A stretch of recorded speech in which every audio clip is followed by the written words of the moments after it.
It's your tech moment for June 7th, 2019. Sam Byford writes, new Huawei phones will ship without Facebook, WhatsApp, or Instagram. Facebook won't allow Huawei to pre-install its apps on smartphones anymore, Reuters is reporting. It's the latest example of Western tech companies cutting ties with the beleaguered Chinese telecom giant after President Trump issued an effective trade ban against it. Huawei phone owners will still be able to download and use apps like WhatsApp, Instagram, and Facebook's main app itself, and they'll continue to receive updates through the Play Store. Huawei just won't be able to include them out of the box, which it typically does alongside various other preloaded services like Twitter. Facebook has apparently landed on a different calculus to deal with the trade ban than Google. Google has secured a temporary license to continue to send security updates to existing Huawei phones. Huawei phones currently in stores, or those which have not yet shipped or even been built, will still have the Google services pre-installed. Facebook, Reuters says, is denying pre-installs on any phone which has not yet left the factory. The implications aren't necessarily as worrying for Huawei as other prior decisions from Google and ARM, which respectively restrict its ability to use core Android services and develop its own chips. But Facebook's move closes another potential avenue for Huawei to deliver crucial third-party apps to customers, underlining the fact that it'll have to go it alone with its own app store, no small task. You can read all about this story today over at The Verge. What's almost comical about this is there are many Americans who would love to buy a phone without hard-coded apps like Facebook so they could opt out. Will this, in the end, be a reason to get a Huawei phone? No, I don't think so. But a big question on my mind is, do big tech companies subsidize prices for low-end technology by paying manufacturers to install their grayware?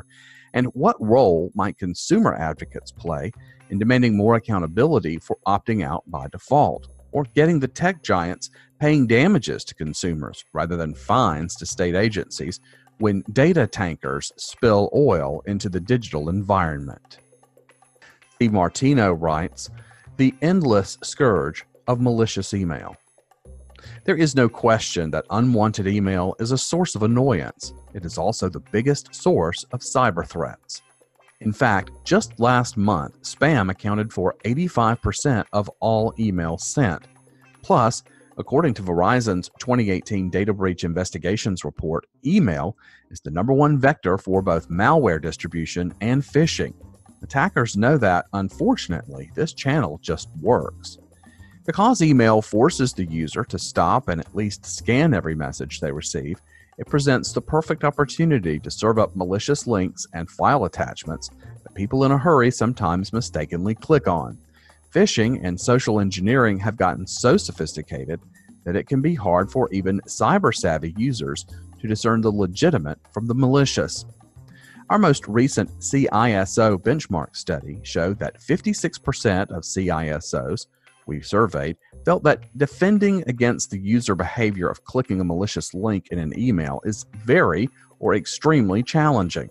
This ranks higher than any other security concern surveyed, higher than data in the public cloud, and even higher than mobile device use. You can read the entire report today over at Cisco's security blog. And for Fish and Chips Day, let's take time to remind end users on what phishing is and why they should regard every email as suspicious. Let's also demand more of hosts like Microsoft to help secure corporate communications with supports of seals and encryption that visually distinguish legitimate messages from spoofed and dangerous.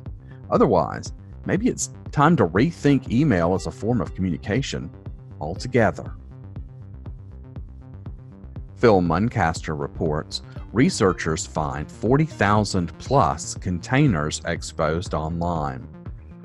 Researchers have discovered over 40,000 Kubernetes and Docker container hosting devices exposed to the public internet through misconfigurations. Palo Alto Network's Unit 42 revealed the results of its latest research in a blog post yesterday. The discovery was made via a simple Shodan search.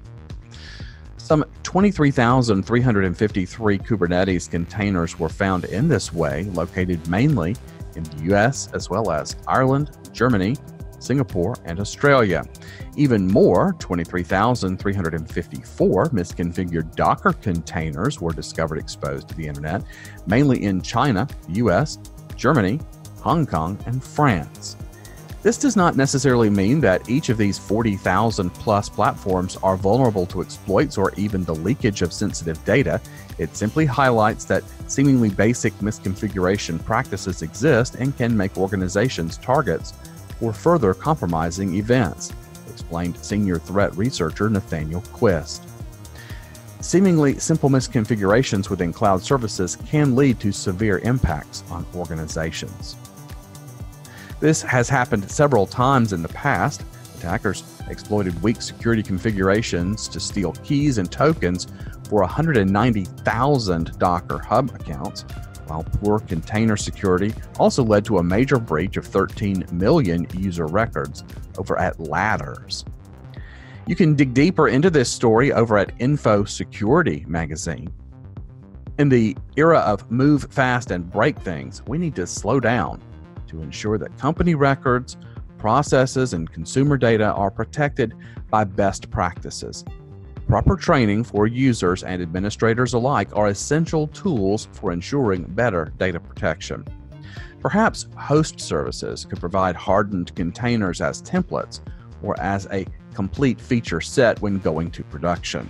Otherwise, these security messes damage their brand and increase risk analysis scores. Kacy Zurkus reports, Australian police collect 9,000 plus documents in ABC raid. Outrage over the Australian Federal Police, AFP, raid at the Australian Broadcasting Corporation, ABC, continues to mount as a question of national security versus freedom of the press plays out between journalists and law enforcement. In response to allegations that ABC had published classified information related to stories reported in 2017, the AFP raided ABC's headquarters in Sydney and seized several documents, according to John Lyons, executive editor at ABC News, who was allowed in the room as several police officers combed through thousands of emails. They have downloaded 9,214 documents. I counted them, Lyons told ABC News in a live interview. They have set up a huge screen and they're going through email by email. It's quite extraordinary. I've never seen an assault on the media as savage as this one as I've seen on ABC. The AFP have the power now to be going through those documents and essentially deleting anything they want. They can change material, said Lyons, who live tweeted events as they unfolded. The news is the second raid on members of the press in Australia in less than 24 hours. Combined with the recently passed Assistance and Access Bill, also known as the Anti-Encryption Law, these raids are especially troubling. Australia is heading down a path that leads to its citizens not being able to speak freely nor privately, said Paul Bischoff, privacy advocate with Comparatech.com. When members of the press are targeted by their own governments, it's important for journalists to step up their cybersecurity and protect sources. If you cannot depend on the law to protect press freedoms, then journalists must take care to secure their communications, notes, drafts, data, documents, and other materials. Most importantly, they need to encrypt their phones and laptops, connect to reputable VPNs, and use secure communications channels with end-to-end encryption. But for those paying attention, you know that Australia's new laws demand providers make backdoors for all security and provide those to government before deployment in the country. Australia's adjacency to China and this fundamental lack of privacy follows Europe's dangerous path away from civil liberties. What we must ask ourselves, will America, or has it already, fallen into this trade of privacy for security? And do citizens trust enough those who have access to every element of their digital lives? Or should we demand more? Can we opt out, or are we digital sheep to be shorn mercilessly? I'd love to know what you think. Leave me comments here or at Twitter. Help me get the word out about this blog, won't you? If you'd rather listen, look for the Your Tech Moment podcast on major platforms. Use the Amazon skill in your flash briefing or YouTube channel. Updates throughout the day on Twitter handle WEYM0.